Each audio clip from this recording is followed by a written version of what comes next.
এখন আমি তোমাদেরকে জামার সাইড ফাড়ার প্যানেল সেলাই করে দেখাবো। আসসালামু আলাইকুম সবাইকে।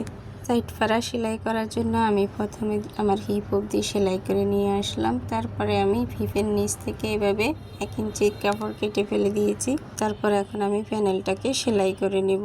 1/2 ইঞ্চি কাপড়ের মধ্যে দেখো প্যানেলটাকে এভাবে সেলাই করে নিচ্ছি। আর প্যানেলটাকে আমি উল্টো সাইডে সেলাই করতেছি। এই যে উল্টো সাইডে প্যানেলটাকে প্রথমে সেলাই করে একদম হিপ অবধি এনে তারপরে কেটে নিতে হবে।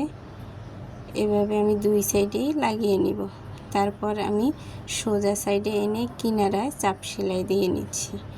ভালো করলে খেয়াল করলে বুঝতে পারবে। এখনকার বেশিরভাগ জামাতেই এরকম প্যানেলগুলো থাকে, তোমরা দেখলে সুন্দর করে বসাতে পারবে। এই যে হিপের এখানে এসে যাতে কাপড়টা ভাঁজ ধরে না থাকে সেজন্য আমি চাকান কেটে নিলাম। তোমরাও এভাবে একটু কাপড়টাকে কেটে নিবা, যেন সুতা না কাটা যায় সেটা খেয়াল রাখতে হবে।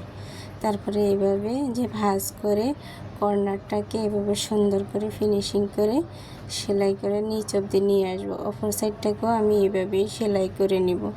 আমার ভিডিওটা যদি ভালো লেগে থাকে লাইক, কমেন্ট, শেয়ার এবং সাবস্ক্রাইব করে দিবা। পাশে থাকা বেল আইকনটি প্রেস করে দিবা। আর যে কোনো নতুন নতুন ভিডিও পেতে আমাকে কমেন্ট করতে পারো, আমি চেষ্টা করব তোমাদের জন্য। আর প্যানেল সেলাইটা কেমন হয়েছে তোমাদের ভালো লাগলে কমেন্ট করতে পারো।